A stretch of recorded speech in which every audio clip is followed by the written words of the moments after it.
We're back again to Money Means Business with our guest, Dr. Nabil Abdel and our project manager and development consultant. Welcome, sir, with us. Thanks a lot. It's my pleasure being with you and your audience. Our pleasure to have you. And a lot has been happening. So let's start right away with the variables and the changes that are taking place, starting from the COVID-19 and that the world was reeling under. And then again, we've got the war between Russia and Ukraine, and then the spiking prices of the energy, the energy costs are spiking that are affecting Europe tremendously to start with, and affecting the prices of consumers. Of course, like the consumers want to buy, let's say, household stuff, and food stuff, and prices surged. And that is really hard. Inflation also. And also we have the increasing the central banks that raise the interest rate and so on and so forth. How is that all affecting lives and prices, and what's going to be happening later on with all that? So let's start with, reeling under the effects of the COVID-19. We haven't really sobered up, or Europe hasn't sobered up, and then start again, Europe is hit hard by the war between Russia and Ukraine. Well, first, let's say what the world say right now. Yes. The world warning signs of recession are flashing around the globe, around the world. For example, Wall Street is on edge. Wall Street is on edge. Central banks are raising interest, as you've just mentioned, in an effort to curb the inflation. Yeah.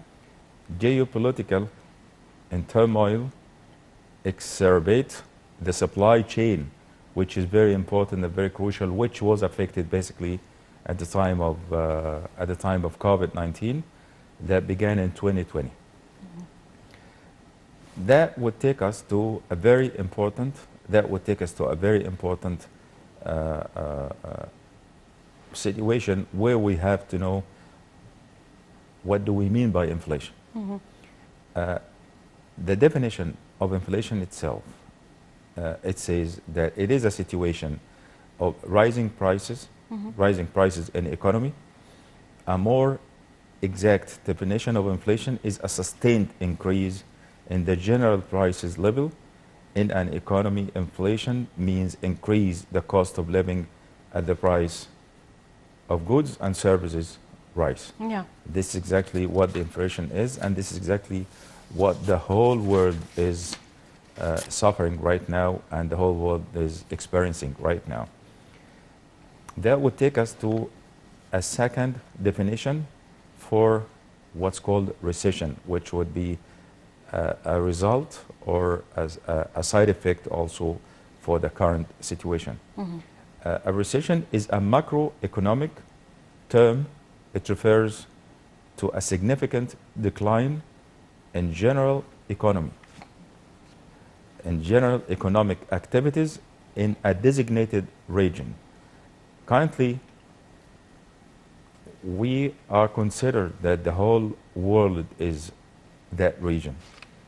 It had been typically recognized as 2 consecutive quarters of a fiscal year. That would take us also to a third definition, which is very important to know about economy and what would happen worldwide. And it will always depend on to which extent that area or that district is related to the current world area, which is happening between Russia and Ukraine. Stagnation. Stagnation is a situation that occurs within an economy when total output is either declining, flat, or growing slowly. Persistent unemployment is also a characteristic of a stagnant economy. Yeah, but right now, what we're facing now. Right now, we have surge in prices, very high prices affecting the whole world, definitely due to the event of the Russian war, and of course affecting everybody. Like we're talking about the ruble, and just getting paid in rubles, and the same thing as just not providing, for example, wheat to some countries if they are the major exporters, not providing gas to Europe if they are major exporters. Or gas, so on and so forth. A lot has been intercepted. Lots of dealings have been intercepted due to this war, and of course, as a result, especially the hiking prices of energy, then of course the prices are hiking everywhere. And in Europe specifically, they are dependent on Russian oil and on gas. This is like major the Russian energy actually prices, and of course, are hiking, and are they just going to be giving? They're trying to be independent, but it's very hard to be weaned off the Russian energy supplies. Definitely, all of a sudden, that takes time. Right now, there's a hike in prices, the food stuffs, of course, and that is affecting all ways of living. So what are we facing right now with inflation? Definitely, of course, with rising the interest rate, in the banks, some banks, adding interest rates and rising interest rates. So with inflation, what else are we going to be facing like that? To know more about this, we have to explore what other banks or other central banks or other strong central banks for Europe and USA are saying right now. For example, the Deutsche Bank economists, the economists of the Deutsche Bank, last month, they said what? They said we will face a major recession. This is Deutsche Bank. We will face a major recession, citing a downward trend on Wall Street. Bank of America, in a camp that remains gloomy a bit, but less severe, said the mood in financial markets was stagnant, which is again a side effect of what's happening right now, and due to the crisis of the Russia-Ukraine war. So there will be, a stagnant economy, and then leading to recession. Right. How far is it going to reach, in your opinion? It has already reached it over there. That's why this is exactly what Deutsche Bank said, and we can go through Bank of England, for example.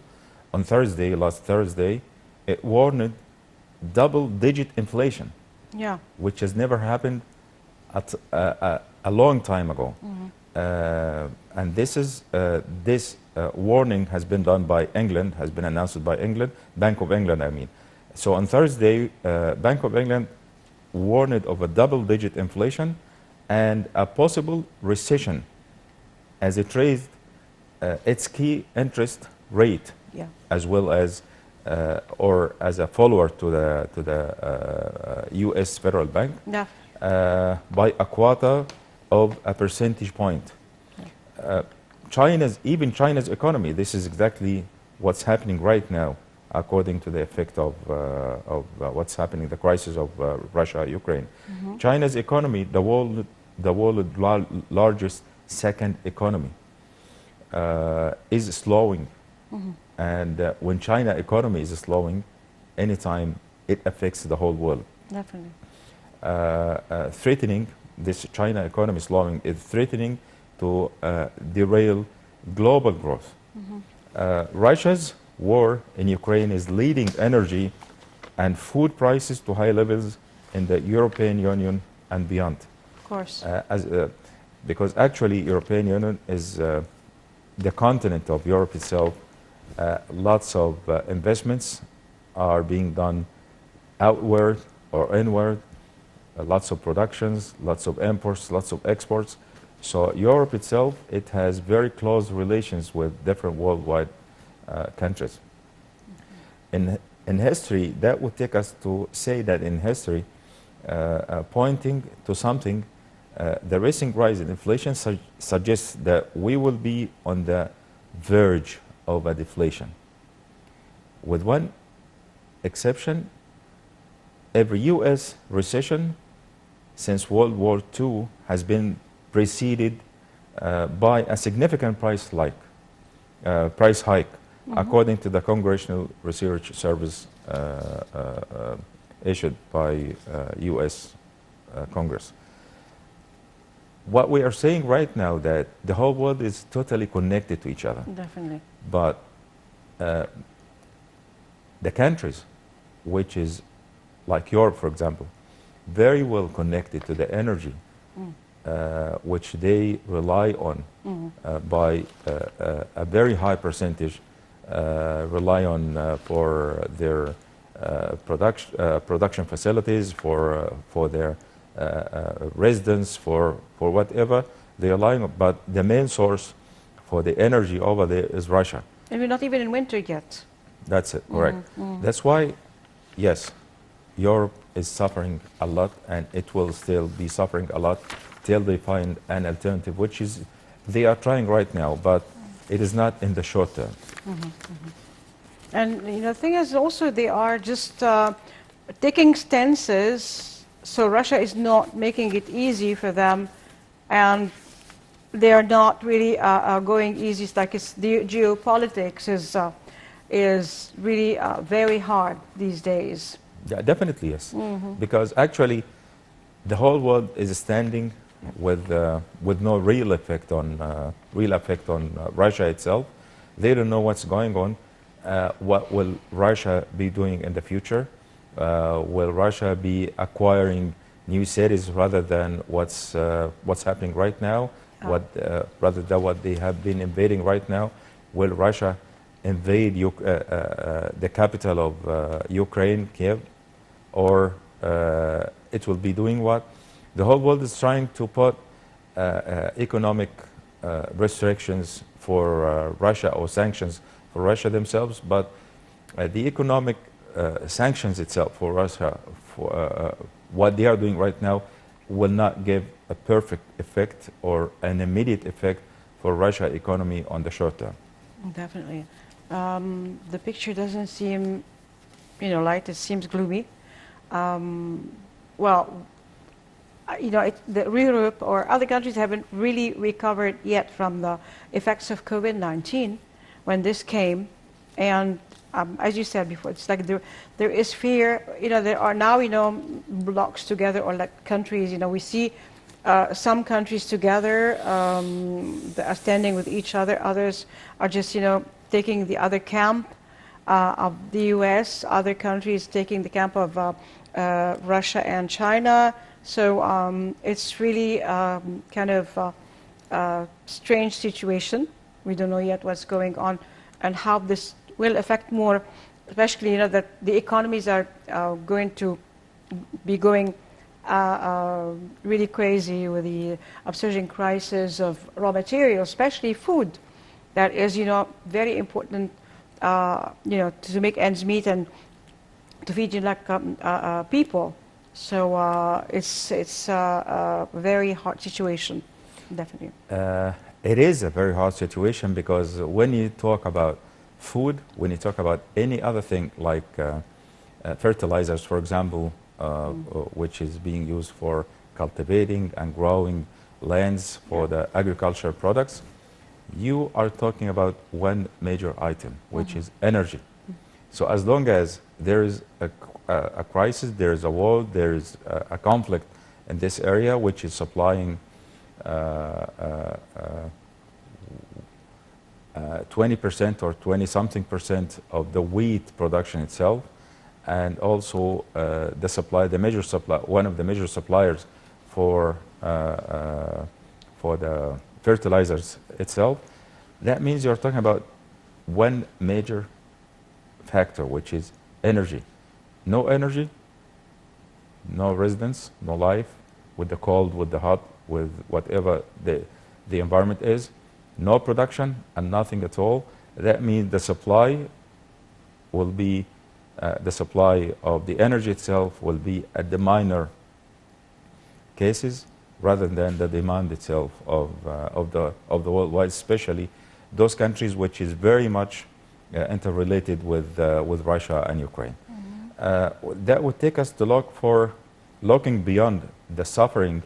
If we look beyond the suffering and humanitarian crisis caused by the Russian-Ukraine invasion or Russian-Ukraine war, which has been done by Russia invasion for Ukraine, we will find that entire world economy will feel the effect, the entire world, maybe by a percentage from a district to district, a country to country, but they will feel the effect of slowing growth and increasing pace of inflation. These effects will flow through three main channels. First, higher prices for the primary commodities, which is happening right now. As food and energy will push inflation further, which in turn erodes the value of the incomes and weakens demand. Secondly, neighboring economies in particular for such area will grapple with disruptions in trade. Supply chains, which is very important, and such term we were not paying attention before COVID-19, but due to the crisis and the pandemic happened during that area, that term supply chain has raised, and we have all started to talk about and to be one of the major conversation worldwide, because when I produce something and you import something, I would like to export or I would like to import. This is the supply chain. And as long as there was a problem during COVID-19, so supply chain itself, vessels, locally or internationally, sea or air or whatever it is, there was nothing. When we were recovering from COVID-19 pandemic, we have gone into the crisis of Russia-Ukraine. So again, the neighboring countries in particular will grapple with disruption in trade. Supply chains and remittance from overseas workers, and we'll see a historic surge in refugees flows even, which is happening right now in UK, in Poland, in Hungary, all the neighboring countries for the area over there. Even USA, few refugees have started to flow there. Surge in refugee flows. Third, declining business community confidence. As long as there are problems and there are situations and issues, of course, that will give the feeling or perception of the business community itself to have less confidence on what's happening or what would happen in the near future or in the far future. Lighten financial conditions and possibly stimulate capital flows from emerging markets as one of the largest producers for commodities, which is Russia and Ukraine. Supply chain disruptions have sharply increased world prices, particularly oil and natural gas prices. Yeah. Okay, we're going for a short break. After she'll be coming back. Stay tuned to us. Don't go away.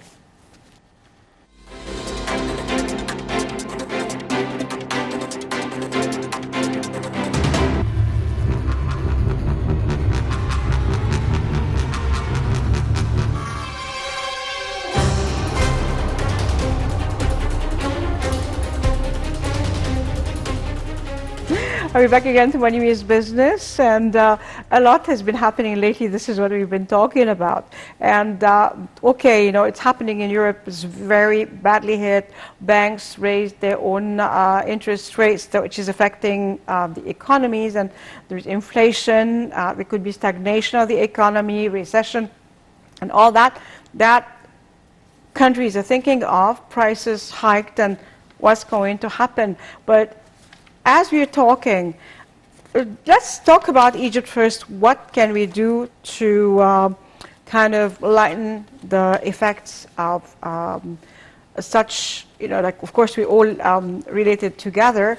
of inflation and all that. And then we go to the effects. How is that all affecting not only Europe, the States, affecting, well, Africa, the Middle East, Japan, Korea, and other. So let's just jump before anything. How to kind of not I said preempt that. How we should get ready. Yes.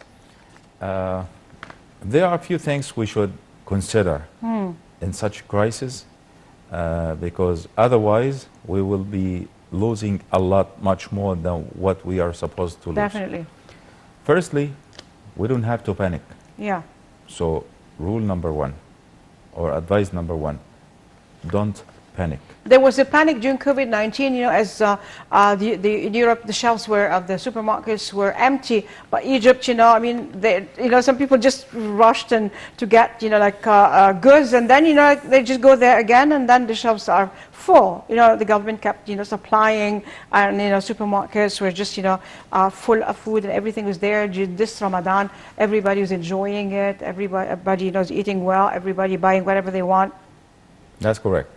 That's why rule number one, we have to say, don't panic. Yeah. Even if the recession is inevitable, even if the recession is inevitable, there is no indication of how severe it is. We're still suffering. We are saying prices are increasing, energy is increasing, whatever is happening is still happening. Yeah. But we don't know how severe it is. But planning for the worst never hurts. Meaning, if we have planned that the worst is coming, or what would happen, what worst would happen, so we can think on that basis, that doesn't hurt, but without panicking. Here are some ways financial advisors think to protect your money from deflation. Yeah. This is exactly what we should be doing. We don't have to panic. We have to ask financial advisors or those experts who really, this is on the level of investors or level of business owners, or even the level of household, talking with the expertise or experience they would be having together. Secondly, we have to consider getting a new job. What? Getting a new job in such times? Yes. Because during such times, with a very low unemployment and lots of jobs wouldn't be available, you can find a lot of jobs seekers. That could change quickly in a recession. During the recession itself, companies would not rely on the old employees they would be having, so lots of opportunities would be there. That means the well-experienced or talented people, this is the best time to look for a new job. Yeah. We have to take advantage of the housing boom. If the housing is still booming and you get the opportunity for making use of such booming, yes, why not? Yeah. If you are neutral about selling your home, if there is an opportunity of selling the home during such times, as it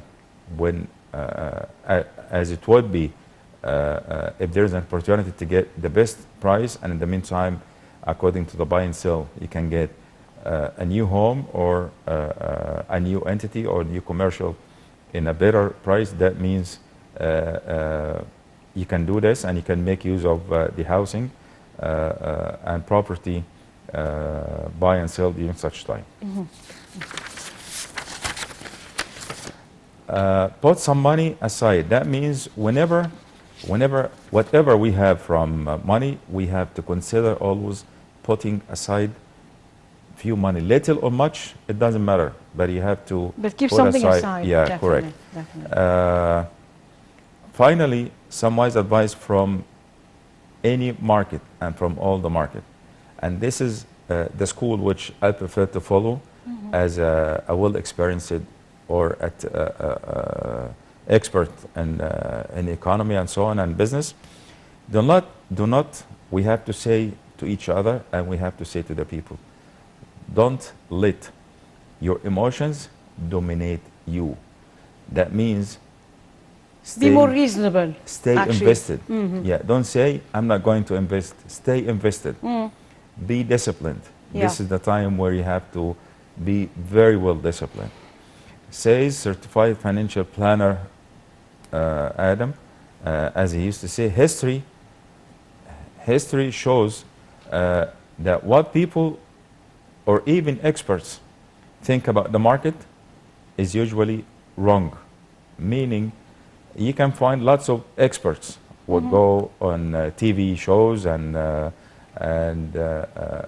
announcer and so on, and they have to say, please beware, and this is the worst time to do so and so. But actually, the best way to achieve our long-term goal is to continue investing, sticking to your allocations, which you have Keep the planned money for. running. Keep the money Correct. running, and keep working. Just be reasonable. Be cool. Just don't look as if nothing is happening. It is happening, but That's yet, correct. if you insist on just doing work, things will be just. This is the best thing. Work. Actually, this is the best solution for any crisis. You have to keep working.